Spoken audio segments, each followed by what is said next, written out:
हाय दोस्तों इस वीडियो में हम कुछ इंपॉर्टेंट अपडेट्स को देखने वाले हैं, जैसे कि इसरो के नए अचीवमेंट्स के बारे में हम यहाँ पे बात करेंगे। सेबी ने एक कंपनी की ट्रेडिंग को स्टॉप कर दिया है, उसको भी हम यहाँ पे देखने वाले हैं। एंड रेलवे में क्या डेवलपमेंट देखने को मिल रहा है उसको भी हम यहाँ पे कवर करने वाले हैं। सो आप लोगों को याद होगा 15 दिन पहले 30 दिसंबर को मैंने एक वीडियो अपलोड किया था, जहाँ पे मैंने आपको बताया था कि इसरो जो है एक मिशन में लगा हुआ है और ये डॉकिंग मिशन है। अगर ये सक्सेसफुल हो जाता है तो इसरो पूरे दुनिया में चौथे नंबर पे आ जाएगा और इसी से रिलेटेड ये न्यूज़ देखने को मिल रही है। सो मैं आपको ये वीडियो दिखा रहा हूँ, आप इस वीडियो को जरूर ध्यान से देखिएगा।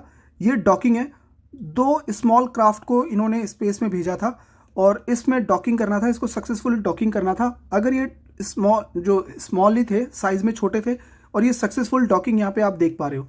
सो ये बेसिकली हमें एक डेमो पर्पस देखने को मिल रहा है और ये सक्सेसफुली हो चुका है। इसके बाद इंडिया जो है अपने बड़े बड़े मिशन लाइक गगनयान, चंद्रयान 4, जिसमें ह्यूमन को वहाँ पे भेजने का प्लान चल रहा है, वो सारे मिशन यहाँ पे इंडिया जो है वो थिंक कर सकता है कि हाँ हम लोग आने वाले दिनों में सक्सेसफुली कर पाएंगे। और ये करने के बाद इंडिया जो है, अगर आप देखोगे तो यूएसए ने 1966 पे किया था, देन यूएसएसआर जो कि सोवियत यूनियन जिसको कहते हैं, जो कि रशिया है आज के टाइम पे, इन्होंने 1967 में किया था, देन चाइना ने 2011 में और आज इंडिया ने 2025 में सक्सेसफुली कर लिया है। सो यहाँ पे दुनिया भर के जो कंपनीज हैं वो फोकस में है, क्योंकि इंडिया स्पेस सेक्टर में बहुत तेज़ी से आगे बढ़ रहा है। ज़रूर आप इस सेक्टर को ध्यान दे सकते हैं। इस मिशन का नाम था स्पेडएक्स के नाम से था और ये कंप्लीट हो गया है, तो बहुत ही एक बड़ा अचीवमेंट इसरो ने करके दिखाया है। पिछली बार हम लोगों ने जो मून लैंडिंग था वो सक्सेसफुली किया, देन हम लोगों ने डॉकिंग मिशन सक्सेसफुली किया। तो आप देख सकते हो कि स्पेस में कितना बड़ा एक अचीवमेंट है और आने वाले टाइम पे इंडिया को इससे कितने बड़े फायदे मिल सकते हैं। तो जरूर इस सेक्टर को हम लोगों को यहाँ पे ध्यान में रखना है। अभी इंडिया ने यहाँ पे एक तरीके से एक्सपर्टाइज हासिल कर लिया है, जो कि क्रिटिकल था, जो इतना ईजी नहीं था। अभी बड़े बड़े जितने भी अभी न्यूज़ चैनल है वहाँ पे यही सारी चीज़ें देखने को मिल रही है। यूएस, रशिया और चाइना के बाद अभी इंडिया का नाम आ रहा है। तो आने वाले टाइम पे जितने भी बड़े एडवांस मिशन होने वाले जहाँ पे ह्यूमन की रिक्वायरमेंट है, वो इंडिया में यहाँ पे बहुत आराम से प्लान अप कर सकता है। सो यहाँ पे जो स्पेस से रिलेटेड कुछ कंपनीज हैं, जैसे उसको आप जरूर यहाँ पे ध्यान दीजिए, क्योंकि ये कोई छोटी मोटी बात नहीं है। स्पेस से रिलेटेड ये कंपनी काम करती है, रडार बनाने का काम करती है, सैटेलाइट बनाने का काम करती है। ऐसे सेक्टर में ये कंपनी बिलोंग करती है। 140 रुपये पे के आसपास अभी है ये कंपनी। लॉन्ग टर्म में 5 साल में अगर आप देखोगे तो ये एनएससी के अकॉर्डिंग आप चार्ट देख रहे हो, इसी को मैं अगर बीएससी के अकॉर्डिंग कर दूंगा तो आप देख सकते हो कि कैसी ग्रोथ इस कंपनी ने करके दिखाई है। लेकिन ऐसा नहीं कि सिर्फ ग्रोथ ही है, गिरावट भी है। अगर आप पिछले 1 साल का देखोगे तो रिटर्न ही नहीं है, मतलब 16% का रिटर्न है, और 6 महीने का देखोगे तो लगभग 32% ऊपर से डाउन है। तो ऐसा नहीं कि कंपनी को बाय करने के बाद वो ऊपर ही जाता है, कंपनी में लॉस भी हो सकता है, ये जरूर ध्यान देना है। उसके बाद आप ऐसी एक और कंपनी भी देख सकते हो, जैसे कि एमटार टेक।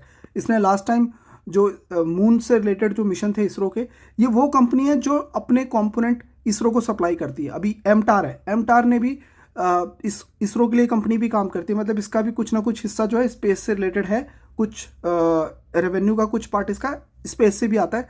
तो इस कंपनी की ग्रोथ देखोगे तो साल भर में कोई खास ग्रोथ नहीं है, इवन गिरावट ही है 25-26%। 5 साल में देखोगे तो रिटर्न तो पॉजिटिव है, लेकिन कुछ खास नहीं, 61% का रिटर्न है 2021 से लेके अभी तक। तो जरूर इस कंपनी को भी आप यहाँ पे जरूर ध्यान दे सकते हैं।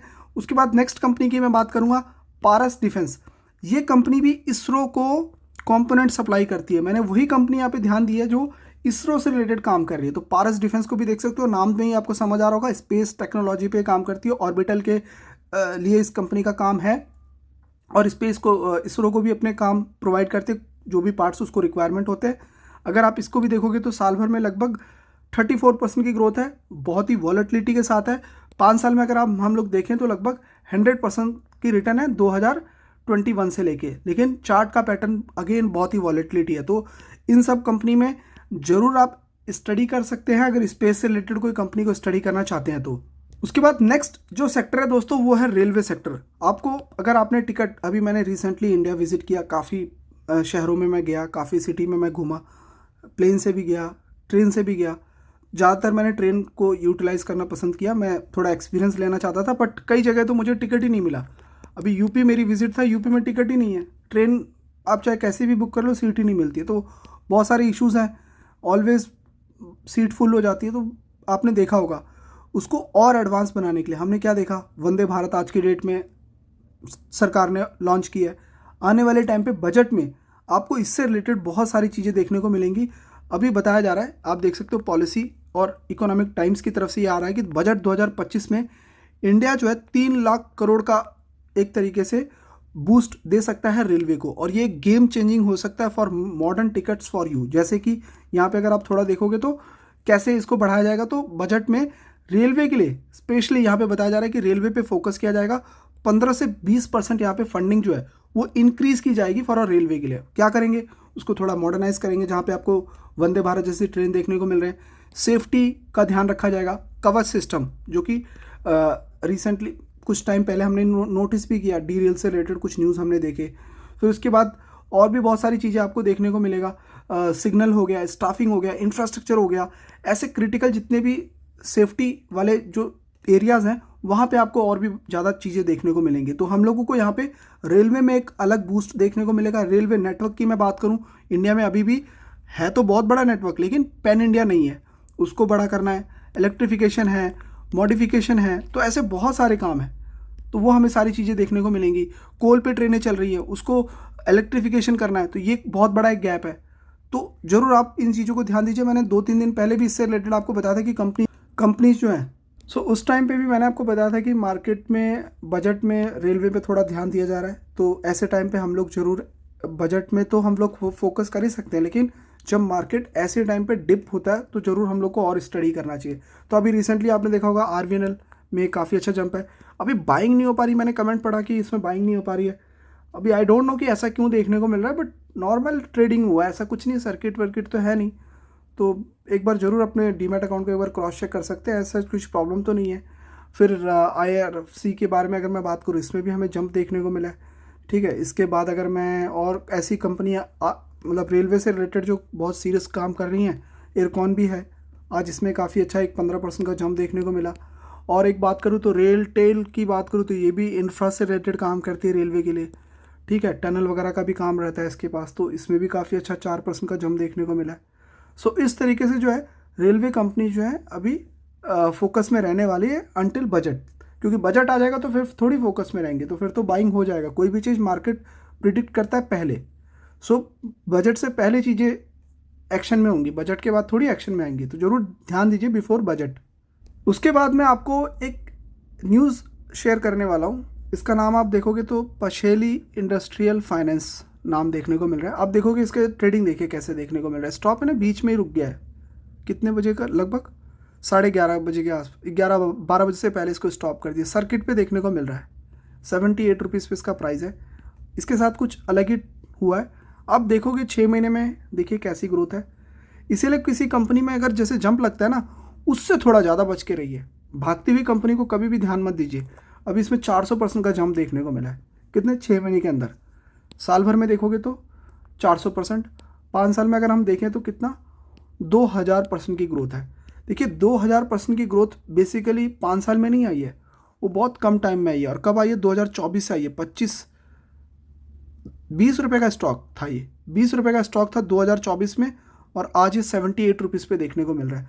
सो अभी आप अगर देखोगे ना तो ये फाइनेंस से रिलेटेड एक्टिविटीज़ वगैरह करती है, इन्वेस्टमेंट से रिलेटेड। अब इसका मार्केट कैप कितना हो गया, 4000 करोड़ का मार्केट कैप है। और आज से 5 साल पहले इसका मार्केट कैप कितना था, 1.5 करोड़ का मार्केट कैप था। 5 साल पहले 1.5 करोड़ और आज 4000 करोड़ का मार्केट कैप है। सबसे पहला चीज़ यहीं पे हम लोगों को समझ जाना चाहिए कि कंपनी ऐसा क्या कर रही है कि कंपनी में ऐसी ग्रोथ आ रही है। पहला वहीं पे एक पॉइंट आ गया कि हाँ भाई इसमें कुछ प्रॉब्लम है। दूसरा वैल्यूएशन देखिए, 4 लाख के पी पे कंपनी देखने को मिल रही है। अगेन यहाँ पे एक प्रॉब्लम है, ठीक है। फिर उसके बाद एक और प्रॉब्लम मैं आपको दिखाऊंगा, कंपनी में प्रमोटर की होल्डिंग देखिए कहीं पे भी नहीं है। डोमेस्टिक की होल्डिंग सितंबर में निकल गए थे, पब्लिक वालों की पूरा का पूरा पब्लिक वालों के पास है। यहाँ पे पब्लिक वालों ने पैसा तो बनाया, बट अभी इसमें ट्रेडिंग रुक गई है, तो ना बेच पाओगे ना खरीद पाओगे, दोनों चीज़ बंद हो गया है। अब इसमें देखिए क्या हुआ है, अकॉर्डिंग टू द सेबी इसमें क्या देखने को मिला है, 21 रुपये का स्टॉक दिसंबर में था और आज 78 रुपीज़ पे देखने को मिल रहा है।